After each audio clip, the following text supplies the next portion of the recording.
Magandang hapon po sa ating lahat mga katiits. Sana sa mga oras na ito, masaya ang bawat isa sa atin kasama ang bawat mga minamahal sa buhay. Ngayon mga katiits, nandito ako sa trabaho, nandito ako sa taas ng tower crane sa loob ng operating cab. Bago ko po umpisahan ang aking vlog mga katiits, shout out sa aking mama at papa, lahat ng mga kapatid ko at kamag-anak at mga kaibigan.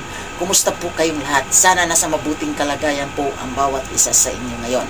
Ngayon mga katiits, hindi ko palalagpasin ang pagkakataon kasi nandito ako sa taas, ipapasilip ko sa inyo ang sitwasyon at kalagayan ko rito sa loob ng operating cab. Itor ko kayo mga katiits sa maliit kong tahanan dito sa taas ng tower crane. At samahan nyo ako para makita nyo ang maliit kong tahanan dito sa taas. Ano pang hinihintay natin? Let's go! Ito yung maliit na tahanan ko rito sa taas ng tower crane. Ito yung operating cab or tinatawag na cabin. Yan yung aircon sa maliit kong bahay dito. At ito naman yung flooring ng unit ko rito sa taas.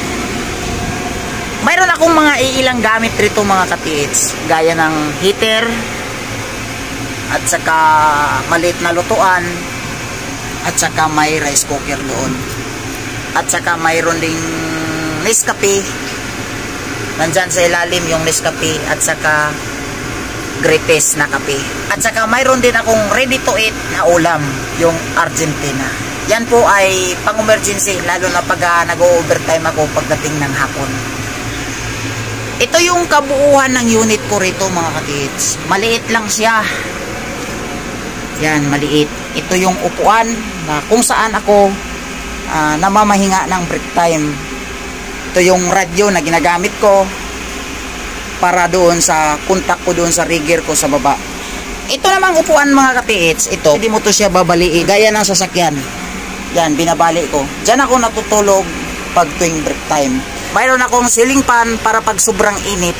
Yan, pinapaandar ko yan. Kasi minsan mga katiits, pag sobrang init ang panahon, yung aircon ay hindi na po ganong lalamig. At dito naman tayo sa labas mga katiits.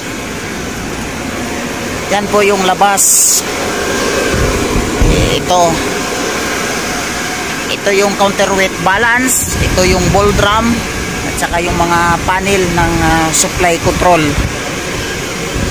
Yan mga katiits, oh, mataas yan. Kung titingnan nyo parang maliit, pero pag nandito kayo sa personal, malaki po yan. Nasa 50 meters ang haba niyan. Araw-araw mga katiits, dito ako dumadaan. Diyan ako umakyat sa malalim na yan. Yan ako umakyat.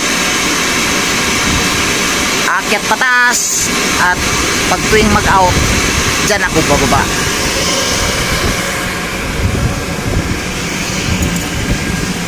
Yan mga katiits, so nabuhusan na po yung islab. Nandito ako ngayon sa taas mga katiits para ikutin ang paligid para makikita nyo kung gaano karami ng building sa Maynila. Diyan banda mga katiits, yan yung welcome rotunda sa may Espanya, Sun Residence. Yung may building dyan na nakikita nyo, isa ako sa mga gumawa nyan. I think 2011 yata yan. Yan mga katiits, yan banda yung Taguig. Yan banda pala yung Taguig. Dito banda yung Ortigas. Grabe kadami yung building dito mga katiits. Yung building na yan mga katiits, yung mataas, yan yung Quezon Ave. Yan yung Skysot building. At isa rin ako sa gumawa yan. I think kung hindi ako nagkakamali, nasa 100 plus yata na palapag yan. Kasi ang bawat division ng palapag yan ay may second floor. Ipapakita ko sa inyo mga katiits, isom ko ng personal. Yan yung building na sinasabi ko sa inyo mga katiits na isa ako sa gumagawa. Yang Skysot building. Kung nakikita nyo, napakataas mga katiits. Ang location po yan mga katiits ay nandyan sa Quezon Ave, Quezon City. Isom ko pa mga katiits. Yan o, napakataas yan mga katiits. At ang baba niyan, sa bandang harapan natin, nandyan yung bahay ni Noynoy Aquino. Yung mama niya, yung mga magulang nila si Cory Aquino. Nandyan yung bahay nila mga katiits. Marami akong building na nagawa rito na sa Maynila mga katiits. Almost nasa mga, kung hindi ako nagkakamali, na sa mga 9 or 8 na building na. Almost puro high rise mga katiits.